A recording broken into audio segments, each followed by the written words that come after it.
Bonjour à toutes et tous, dans cette nouvelle vidéo, je vais vous parler de la fonction de chargement dynamique des modules dans Logic Pro 10.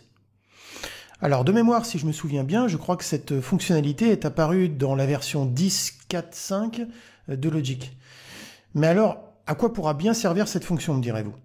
Alors, dans un premier temps, elle va vous faire gagner du temps à l'ouverture de votre projet en ne chargeant que ce qui sera nécessaire pour la lecture de ce dernier. Ce qui vous permettra ainsi d'ouvrir des templates de très grande taille en un temps record.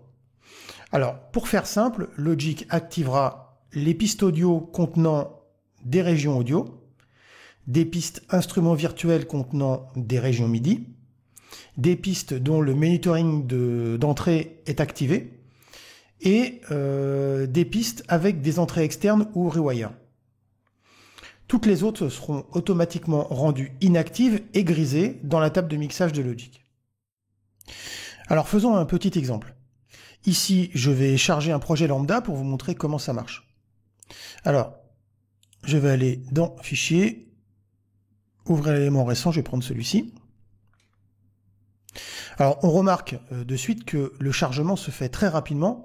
Mon projet contient à la fois des pistes vides, comme ici, mais aussi des pistes déjà peuplées de régions MIDI.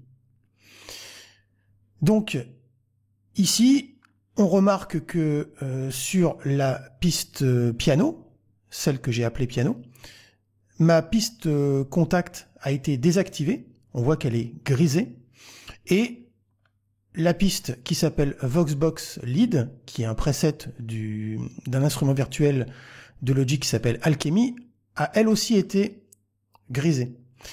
On voit donc que, comme je vous le disais précédemment, les pistes ne contenant pas de données, aussi bien audio que MIDI, voient leurs modules, aussi bien les instruments virtuels que, éventuellement, des effets audio, seront désactivés.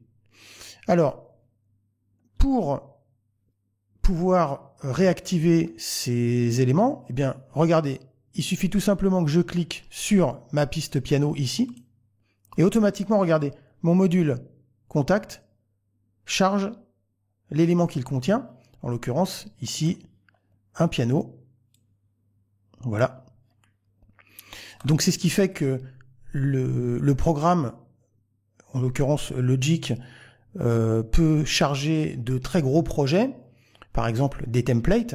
On peut imaginer que vous ayez créé à l'avance un template qui soit déjà conséquent avec plusieurs instances de contact, différents plugins audio, etc., etc., avec des pistes vides, puisque c'est un template, donc c'est un projet vide dans lequel vous allez pouvoir vous mettre à travailler rapidement, sans que pour autant ça prenne un temps fou à être chargé par le logiciel, et progressivement, bien, cliquez sur les pistes vides, mais qui contiennent déjà des instances d'instruments virtuels ou de plugins audio, pour que l'instrument passe immédiatement de grisé à activé, on le voit en bleu, ce qui vous permettra de gagner pas mal de temps.